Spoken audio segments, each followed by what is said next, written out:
Hey, sorry for the interruption, but we wanted to let you know that this week's episode is brought to you by Spotify for Podcasters. Really cool app. Josiah and I use it for every single show that we bring to you every week. You can edit podcasts right from your phone or computer, so you can start creating as soon as you log into the platform. You can easily distribute your podcasts to Spotify and everywhere else the podcasts are heard, just like we do every single week. You can also create video podcasts on Spotify, which is really cool. And of course, you can earn money like I'm doing right now by including ads and even podcast subscriptions. And best of all, it's totally free. There's no catch. We really love it. We use it every single week. So we encourage you to go download the Spotify for Podcasters app or go to www.spotify.com/podcasters to get started. All right, let's get back to the show.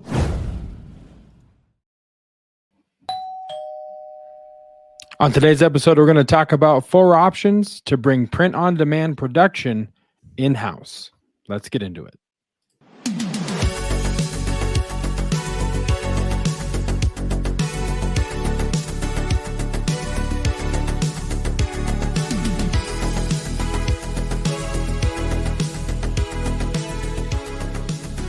Greetings, all you beautiful people out there in the print-on-demand multiverse. Once again, thank you for joining us here at the Print-on-Demand Cast.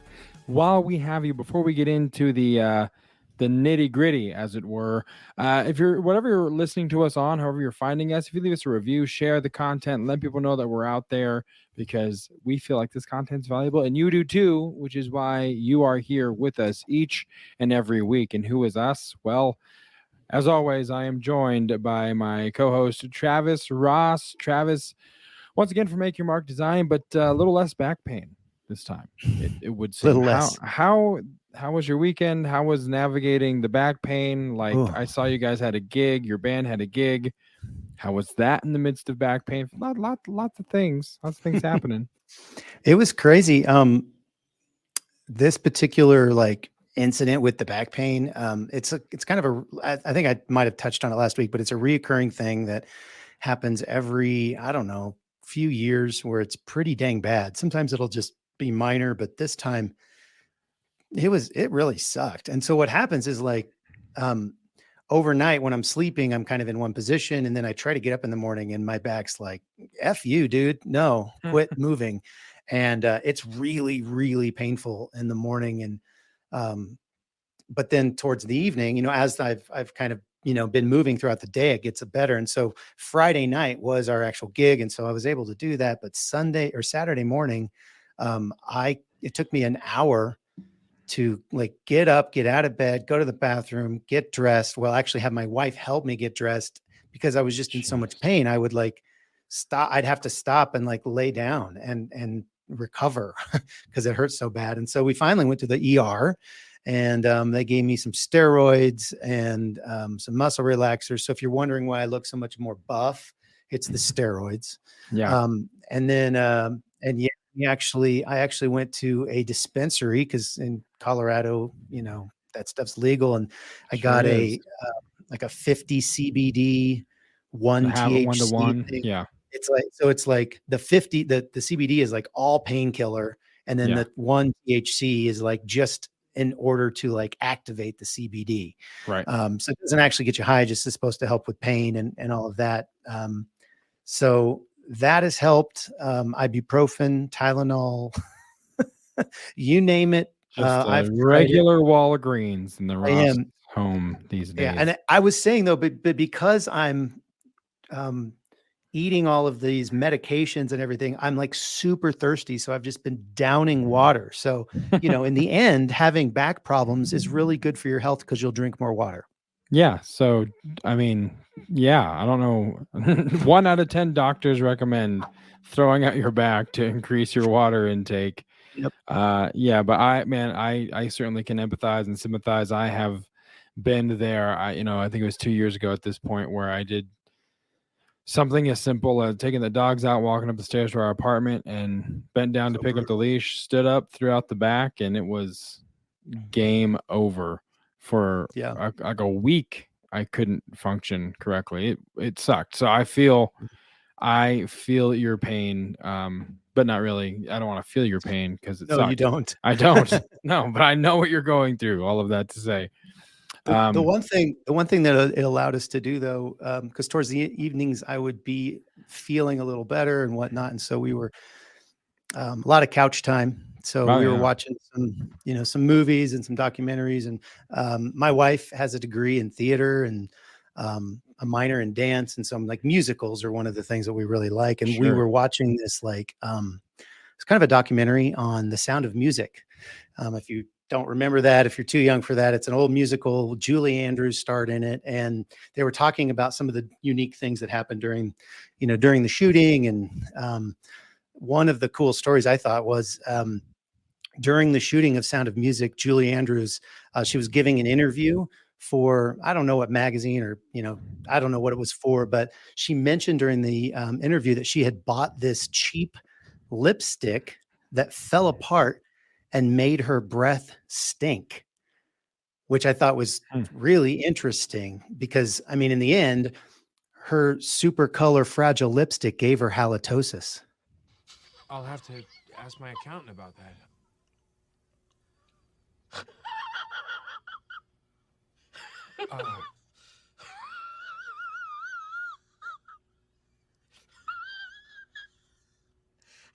That's dad joke. Yeah, that was one of the better ones that I liked that we've done. Yeah, very good. Delayed, but it was good. It was a good one. All right, so now that we are through the waffles, through the dad jokes, to the point of interest's house we go. To this week, I'm just gonna hit the bumper. That was completely botched. Cue it.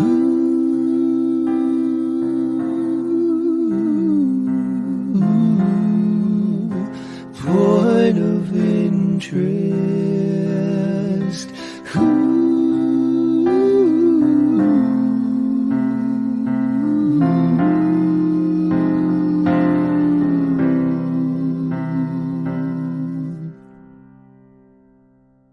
The rose bloom is always oddly unsettling to me. Anyway, okay, so this week's point of interest, there are some price increases coming for some items, some shipping on one of the biggest distributors, biggest partners, print providers. That's the word I was looking for. Printful. So if you guys are using Printful, you may want to know that in a couple days, prices are going up. Kinda. Ish. Kinda. It's kind of a wash. Maybe.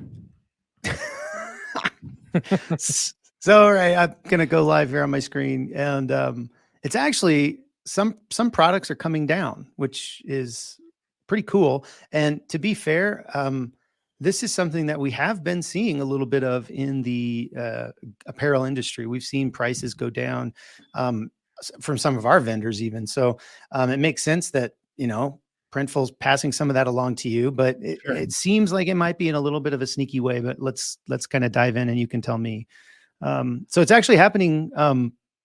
Like everyone will listen to this on May 10th, on Wednesday, May 10th. It's actually happening on May 11th. So on Thursday, these new pricing and shipping rate changes will apply. So most of this is like DTG hoodies, and you can go here to this pricing update and you can see all this stuff. But down here, if you keep going, and they've changed some of their embroidery service fees because they actually digitize for you, and they've just changed some. It's mainly stuff that they're basically saying, hey, what we did in the US, we'll also do in Canada and the UK for certain amounts.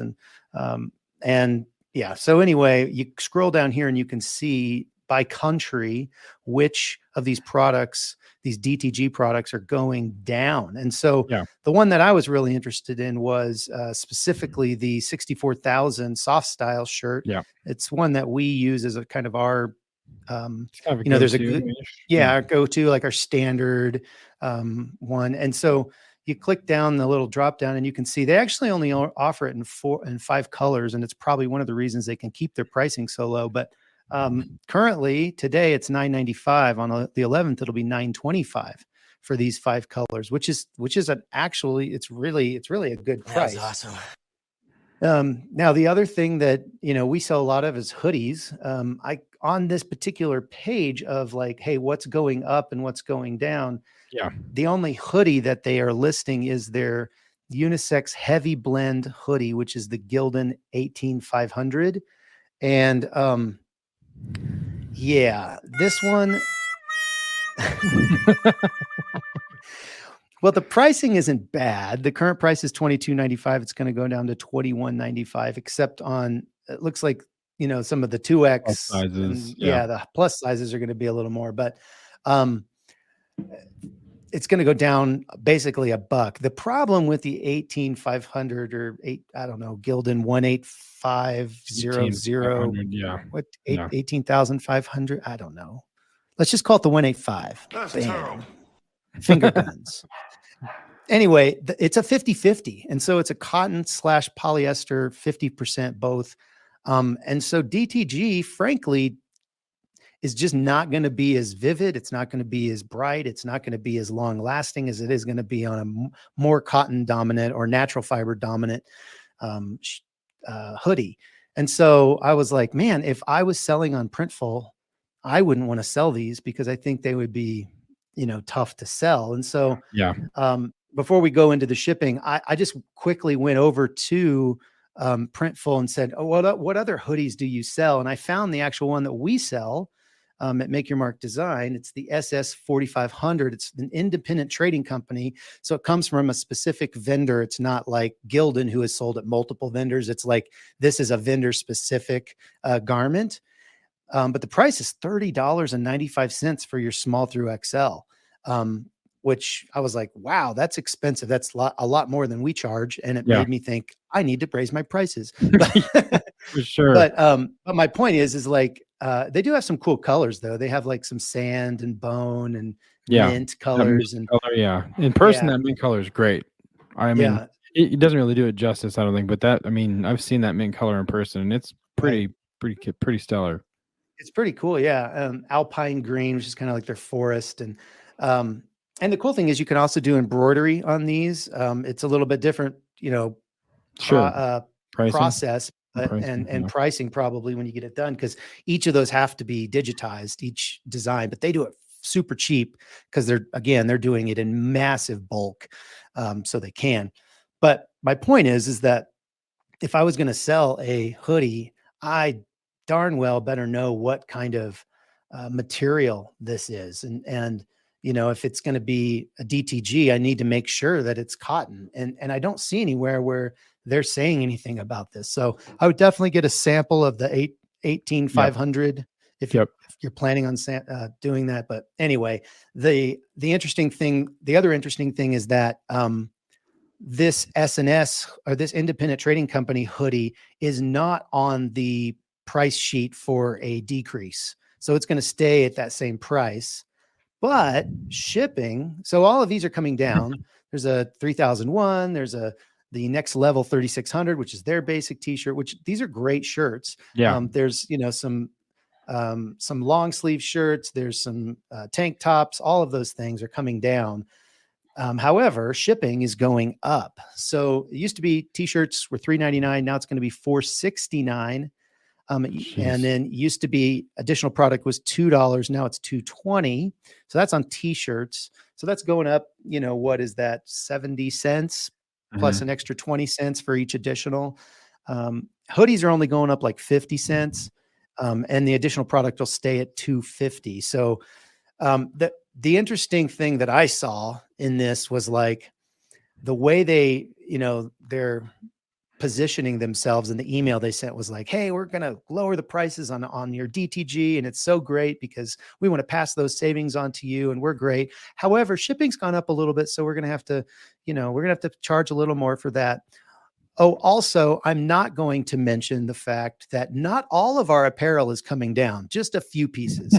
So we're actually going to charge you more for many of the pieces of apparel that you sell, but a few of them will lower, and so overall, they're not really probably losing much money between the two things that they're doing. Yeah. So I thought that was interesting. I mean, it's a nice, if you do sell a lot of 3600s or 3001s, or even these soft 64,000. styles, Yeah. even though they only have 5 colors, if you can just sell these, that's a nice amount of money to put back in your pocket if you're selling a decent amount of them. Yep. So that was kind of, so for instance, like here's the custom t-shirts page, and like, look at all these different custom t-shirts. And there were only like 3 or 4 on the other page. So like if you sell, a men's garment dyed comfort colors, that's not coming down. There's just, so there's a lot of things that aren't coming down. None of the tie-dye shirts are coming down. None of the curved hem shirts are coming down. So you get the idea, but their shipping is going up. So that's kind of the lowdown on what Printful's doing as far as this price update happening on May 11th, this Thursday. There you go. Informational, educational, and exposing the fact that yes, they are lowering the prices on a few things, but not really, because that's how business works. Emotional damage. All right. So with that being said, let's go straight into this week's main event.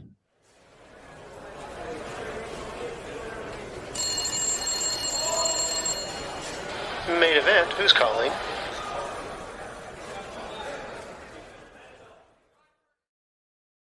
All right, so for this week's main event, we mentioned it at the top of the show, and you probably know what we're going to talk about because you saw the title of the episode when you clicked on it to play it. So what I'm about to tell you doesn't really reveal any information that's new to you.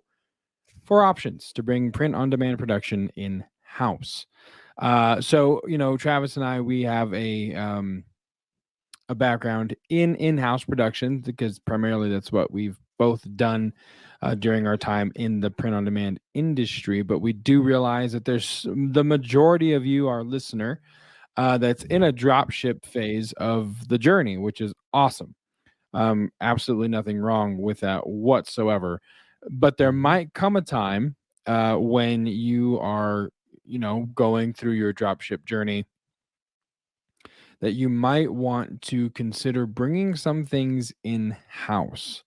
And so what we're going to do is give you 4 options as to what that could look like, and then give you the answer. So we're going to give you 4 hows, possibly, in our opinion, to do that. And then we're going to give you the when, which is the most important question to answer. But we're going to save that for last, okay? And I'm going to pretend like you can't fast forward and find out the ending. And I'm not going to tell you. So the first of the 4 options would be really what Travis and we both did independently, of course, of one another, getting into the print-on-demand industry, but starting with sublimation. That's where we both started as far as in-house production is concerned. Mm-hmm. Yeah, we, if you've been a longtime listener, you know that I ran a conference for Amazon sellers for 3 years with another local seller in the Denver area. And we put on a conference called the Rocky Mountain Reseller Conference. And the second year, I remember hearing somebody talk about in the bar, like after hours, after all the sessions were done and everyone's just hanging out, they were talking about sublimating coffee mugs.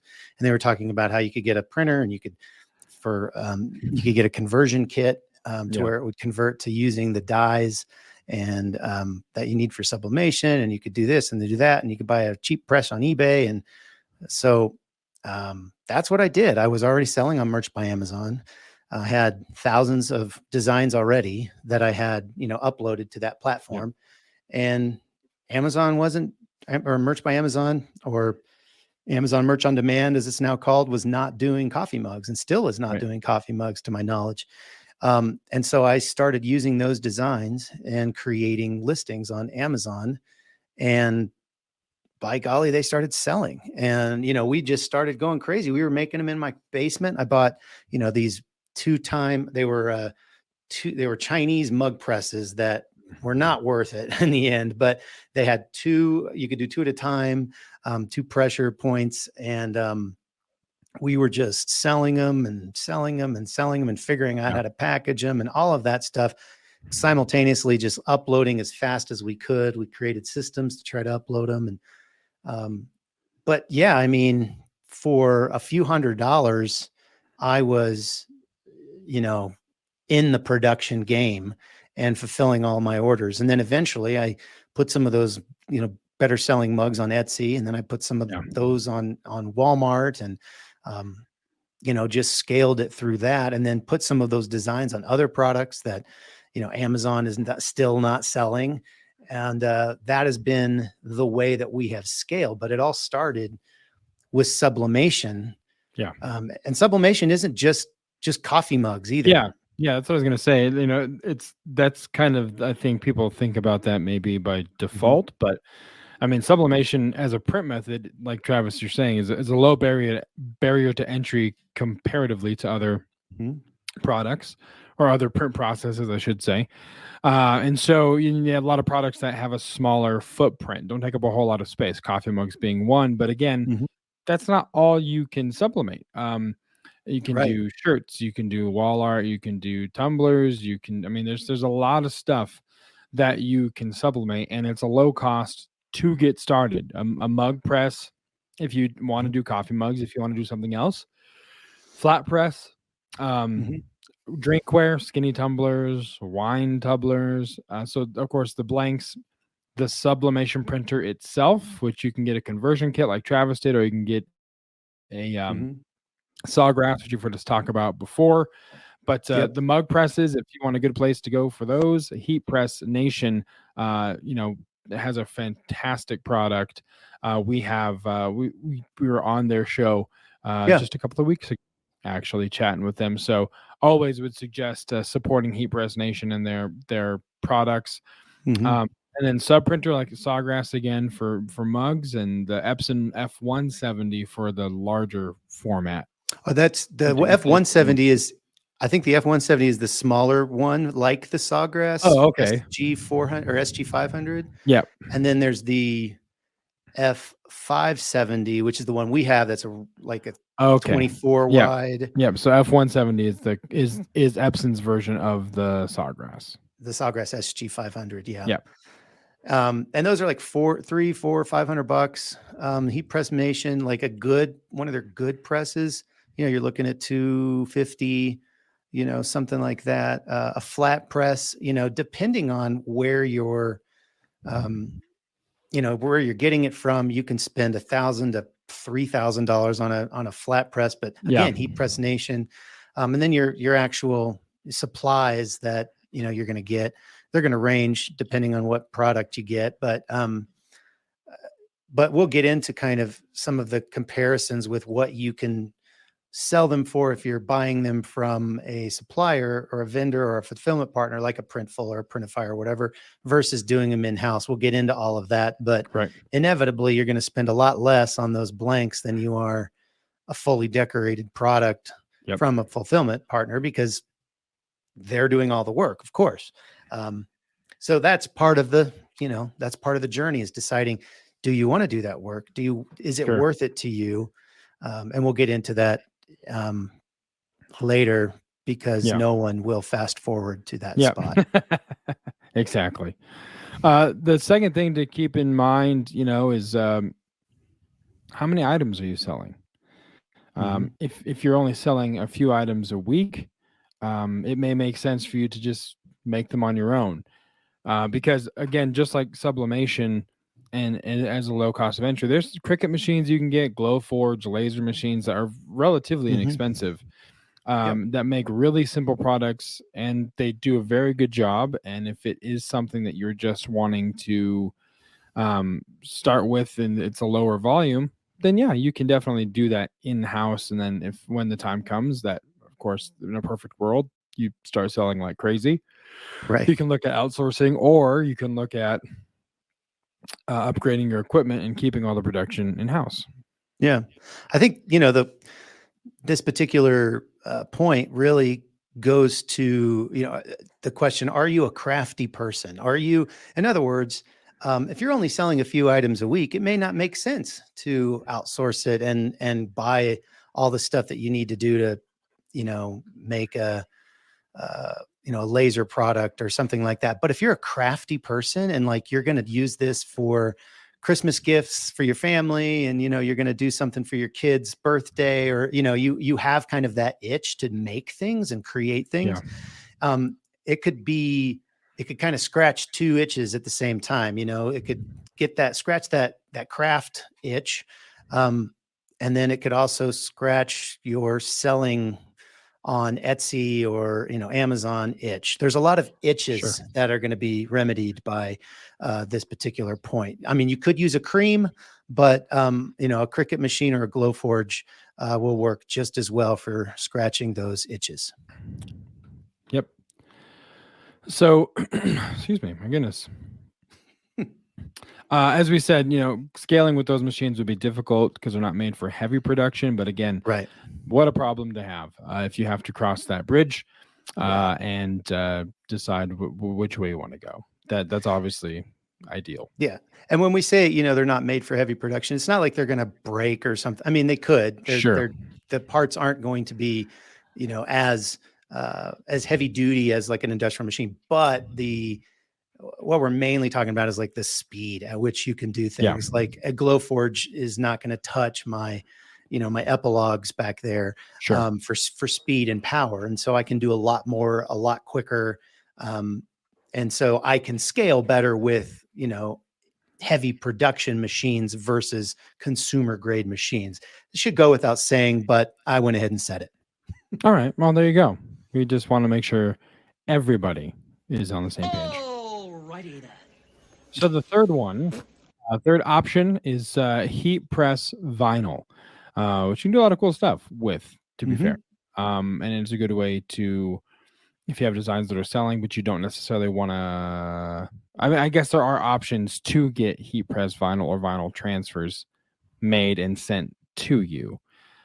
If you don't want to have any equipment other than a heat press, you'll still need a heat press. Like at bare minimum, you're going to need a flat press in order to make this work. But they can be applied to garments or drinkware. Caveat, don't use a flat press on a mug. Okay. Get the appropriate mug. Each press will to its like kind. Okay. Don't be smashing mugs and then calling me and want me to pay for your machine because you broke it. And so, yeah, again, a Cricut could get you started as far as manufacturing the actual vinyl, should you want to do that, and not have them necessarily made and sent to you. You can, of course, I think one of the most, I don't understand why. Maybe it was the demographic of which I was soliciting business from at the time. And I don't, well, you'll see. You can do gems and bling. Or like a lot of people, primarily cheer clubs, dance schools. Okay, for those that are thinking that I was jazz hands, nefarious or untoward business types to sell products and T-shirts in. No, it was for generally those kinds of things where people are, well, can you do glitter? Can you do gemstones? Well, with vinyl, you can, is the answer.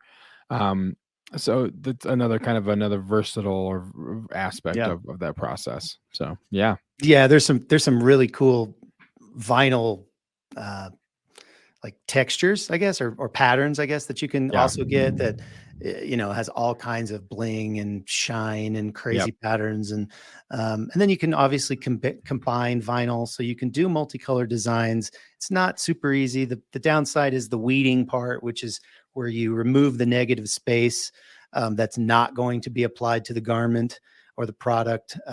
But I mean, I guarantee you could go on Etsy today and you can find some sellers that are killing it with vinyl, and they got a vinyl cutter. Maybe they have a Cricut vinyl cutter, or maybe a little better one or whatever, but they are just going to town, and they're basically, it's like making stickers, that they're sticking on, or they're heat applying to, these different products. But I've seen a ton of them make really good money selling like those skinny tumblers, and just putting like the name up the side or something, or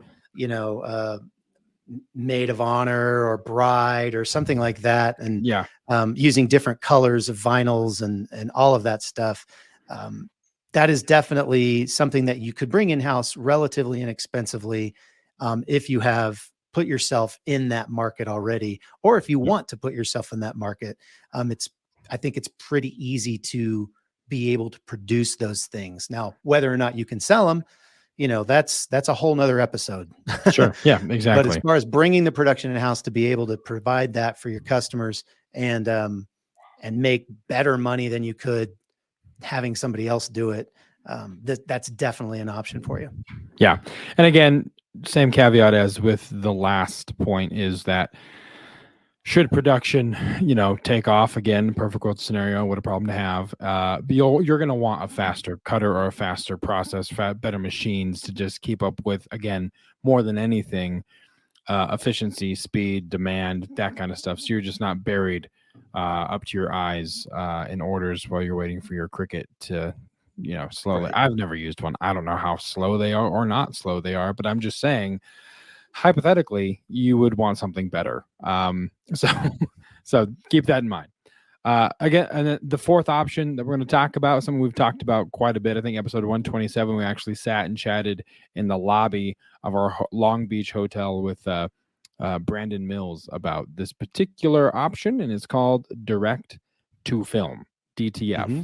I had to say what it meant before I said the letters, because again, in conjunction with the people thinking that I sold sparkly things to untoward businesses, and I was also DTF, could be very confusing.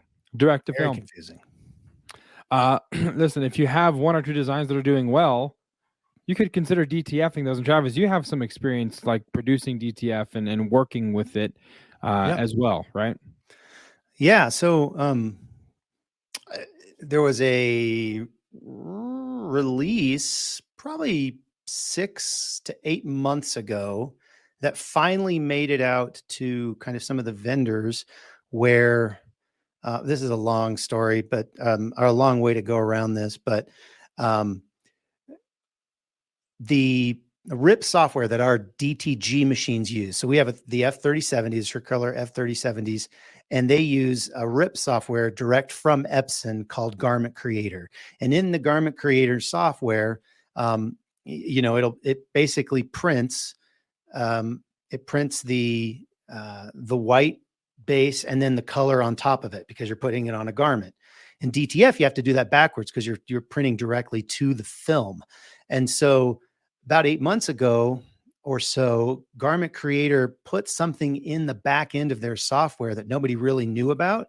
And it was basically the code, if you will, to make buttons show up in your Garment Creator software that would reverse the process. So now it's going to first of all, it's going to mirror the image because you're printing it backwards, and it's going to print the color first, and then it's going to print the white on top of it.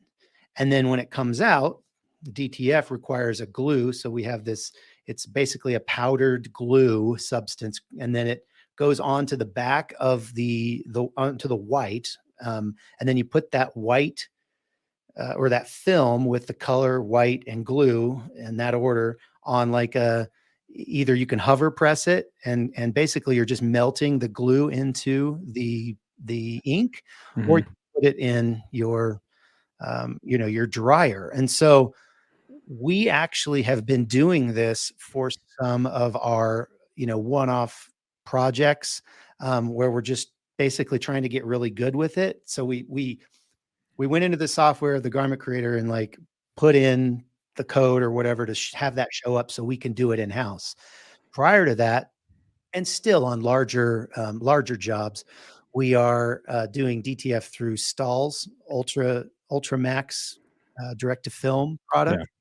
Yeah. We also use Supacolor, which it's not actually DTF, but it's very similar in the output. We're really kind of going back and forth and just trying to price out which makes more sense on the specific job that we're doing. And but those products have been invaluable to us. Now, when you're talking about production and selling print on demand, obviously, you can order these things one at a time, but honestly, your shipping and your handling are going to make them so much pricier than they would if you bought like 20 or 30. It probably doesn't make very much sense to just order every single print that you need individually every single time. You probably, in this particular case, you need to have a design or 2 or 5 that are selling really, fairly regularly, so you can order 20 of them and make it make sense to then order your t-shirt from, an S&S Activewear or an Alpha Broder or a Sanmar and get the t-shirts in, and then also have your DTF film on hand to press with your flat press. And again, in the end, you can really save a lot of money, particularly if you're going to, put it on like a 3001 or a 3600 or, some of those, or a garment dyed shirt that they're, Printful wants $15 for plus, 4.5 shipping or whatever it is. Sure. You might be able to all in get that done for $5 or $6, and then ship it for $3.50. So you can see where the savings would add up if you're doing that often and doing that a lot. So depending on what your output is, your final product that you're producing, you could really potentially save a lot of money going the direct to film route and ordering those in, having them on hand for your best sellers. Yep. And again, it's another one of those things, you might have mentioned this as well, but another one of those things that you just need to heat press, and it can go on all kinds of products. Again, same caveat, don't use a mug or a flat press. God, stop trying to do that. But this can go on, like the cool thing about direct to film is that you can now sell polyester. You could sell that 50/50 Gildan. That's right. We have a solution for that thing, because we were talking about this, Travis, before we press record. In all of my time using the 50/50 hoodies, I could never get it to look right. Right. I could never let it to look vibrant. It always looked worn. And then I'd always put too much pre-treat on it, and then it would come out looking scorched, or like it lived in a smoker's home, or like, you know what I mean? And so people would be like, well, it's the cheapest option. Is it good because it's a cheap option? And I'd say, yeah, it's good if you're a cheap bastard. I never actually said that. I just really wanted to use that sound bite. It's how I feel, but I never said it. One of my favorite movie scenes of all time. Go watch it later. Okay, so number 5, bonus, which is the end of it, and the answer to which we alluded to earlier that you didn't fast forward to in the midst of your listening pleasure. So the idea is, we told you how. We told you how to bring production in-house. But the other question is when. And full transparency, when we started writing this episode and kind of the notes around it, the original thought was 4 ways to know when it's time to move production in-house. And we sat and I stared at a blank page and I said, well, there's really only one. One way. And no one's going to click on anything that says the one way, because people like options. So the answer to that is, honestly, when the volume justifies it and when the margins make sense. Okay, so Travis is going to share his screen. You're going to walk us through kind of what that means. So for those of you that are listening, you might need to pause, or just listening on audio, pause, maybe rewind, take some notes. If you're watching on video, you can follow along with this lovely illustration that is brought to you by our virtual Vanna White, who doesn't exist, but it's still going to be on the screen. So anyway, Travis, what exactly do we mean when we say when the volume justifies it and when the margins make sense? Basically, we mean that, all business decisions need to be based on math. So I hate it. Sorry, not sorry. I hate sorry, math not so sorry. much. So when you're doing this math, it's going to be based on volume, like you said, and it's going to be based on your margins.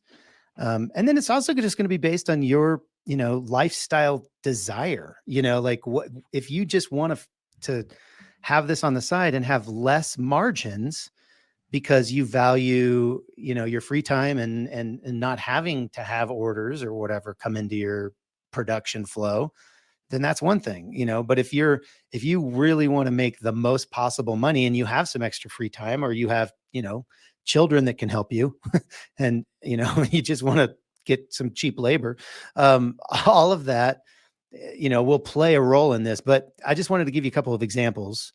So let's go back to my screen here. So here is Printful. And so Printful is here selling a digitally printed button, a 2.25 inch button for $9.25. So they'll make you a button and ship it to your customer for $9.25. Shipping starts at $4.50. Okay. So that seems to me, because I know kind of the other side of this, that seems pretty dang expensive. So I went and I looked, and if I wanted to, I could buy these 2.25 inch buttons that include everything I need to have, the Mylar, the shell, and the pinned back, and I can get 50 of these for $15.60. Now, to be fair, I do have to spend, a couple $100, $150 to $300, depending on which style of button presser that I want. And you can kind of see them down here.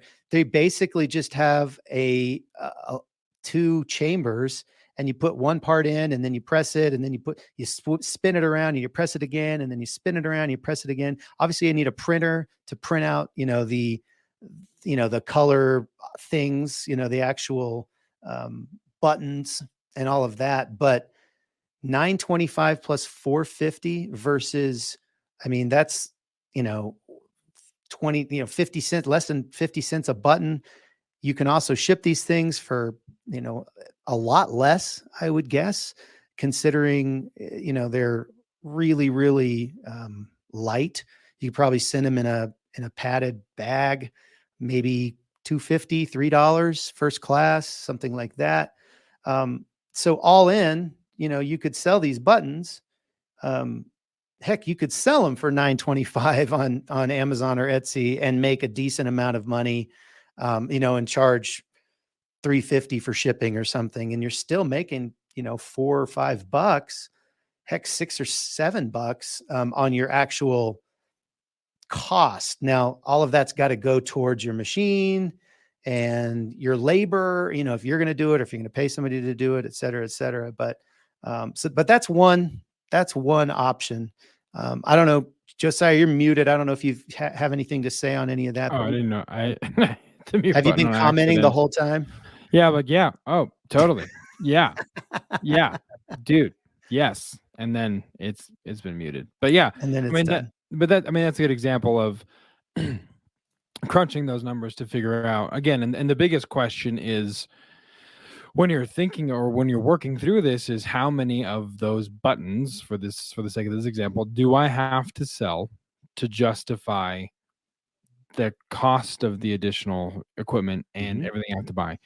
The cool thing, the one thing that I love about print on demand and the dropship model is it does allow you a lot of it facilitates the proof of concept kind of theory, where if you're selling buttons like crazy through Printful and you run your numbers like, holy crap, I sold 250 of these buttons, and if I brought it in house, then okay, well then I know that if I have another month like that, I'll just pay off the expenses or whatever that looks like to bring it in house. So it does give you a good opportunity to kind of see what designs are working, or not even designs necessarily, just products.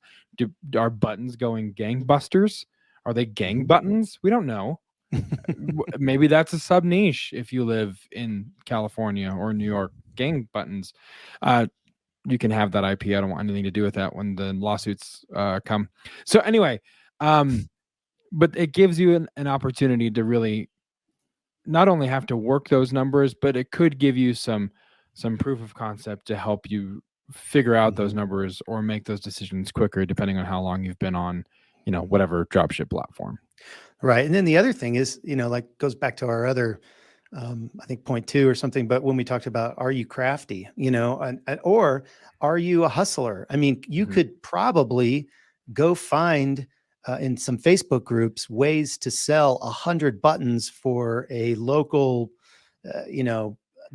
fun run or something, or any of those types of things, and in your local community where you could pay off that whole that entire investment in one order simultaneously while you're selling on Etsy or or Amazon or wherever else. So you have the ability to not have to charge $10 or $15 a button, and do something local that'll help pay some of that off. So the other example I had, and I'll just go through this really quick, is the mug example. So, the mugs on Printful for an 11-ounce mug, a white mug, it's $7.95 plus $6.49 to ship. And that's going to be 7 to 10 days. So that's another, consideration. If you can get a product there sooner, you can do one of two things. You can probably increase your sell-through, your conversion rate on your page, because they see that they'll get it faster and they want that. Also, you'll be able to sell closer to holidays. Then when a lot of people have to stop their sales, you'll still have 3 or 4 more days that you can continue to sell, because you can do the production in-house even the same day and get it out, because you're in control of that whole, as long as you have the products in stock, you can do it. So that's another thing to consider that we didn't really touch on, but for just the numbers. So you got $7.95 here and then $6.49 to ship. At JP Plus, you can get a case of economy mugs, 11 ounce, for $44.95 for 36, which basically gives you about $1.25 per mug.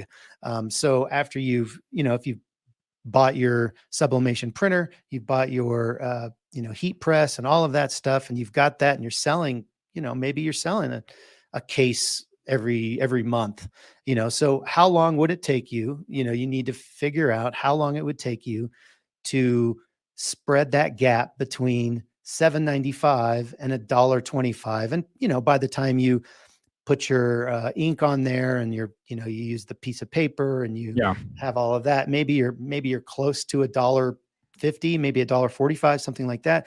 Then you have to decide how you're going to ship it. So maybe another 50 cents to $1, depending on that. So now you're at $2.50 versus $7.95. So, there's a $5.45 spread there, plus $6.49 to ship. That's probably the highest first class rate I'm going to see, shipping all the way, like 9 zones away. If I'm only shipping it, downtown or, one state over or something, I might pay $1 less there. So I'm also probably going to save on shipping over time. So that $4.45 is now, close to $6, that by me doing it. And that's the question. Is it worth me doing it? Or having somebody do it for $6 every time one of those sells. And then you also have to realize you're taking the responsibility, because if it breaks in the mail, that's on you, versus Printful probably is going to cover that if it breaks on the way to the customer. So a lot of decisions, and they're all based on, I guess they're not all based on math. They're based on math and your personal preferences. Like, as far as, are you crafty? Do you want to do this? Do you feel like maybe there's another market that you could tap into on the side that would support what you're doing online? I think that would be a fantastic way to go about it. Just figuring that out. Yeah, absolutely. So there you have it, folks. 4 ways, 4 options to bring print-on-demand production in-house, and then also an answer as to when you should do it. Again, if you have any questions, the best way to get a hold of us. Well, first of all, I forgot to say this last week. If you don't like social media, you can just email us, info@printondemandcast.com. That is where we will interact with you, answer your questions, if you have any suggestions, so on and so forth. If you are a social media person and Facebook is your thing, of course, printondemandcast.com/Facebook. I wonder, side note, how many people can recite this whole diatribe with me? printondemandcast.com/Facebook is where you go to join the group and the conversation. If you have any questions for us, for other people in the group, is there a 5th way you thought? A 5th option, 6th option? Let us know. We want to hear from you guys as well. Again, we are also on Instagram and on YouTube. The way you find that, of course, printondemancast.com/ and then whatever respective platform you want to watch us on is where you go. And then you can just go to printondemancast.com just without the backslash or / or any slash.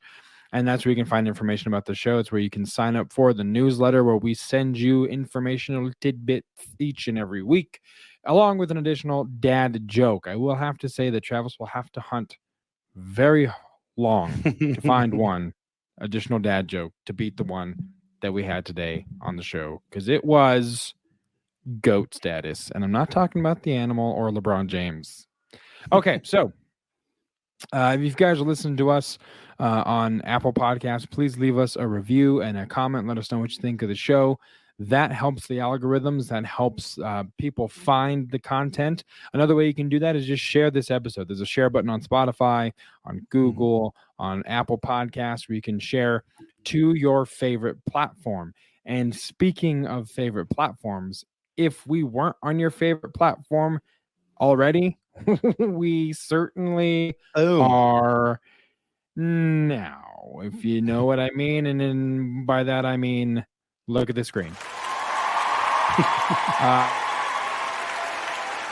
We are now on Amazon Music. We are on iHeartRadio and CastBox.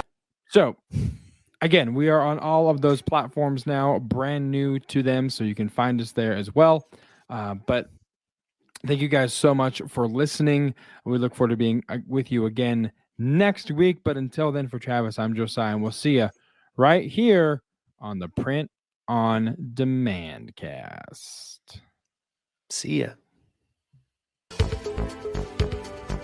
Hey, babe. Thanks for listening to this week's episode of the Print on Demand cast. We hope you enjoyed the Totally Tubular show. If you've got a question or a suggestion for the show, send Travis and Josiah an email at info@printondemandcast.com. Want to be wicked nice? Take a minute to rate and review the show on iTunes or wherever you get your podcasts. And don't forget to subscribe now so you don't miss next week's episode. See you next time, for sure.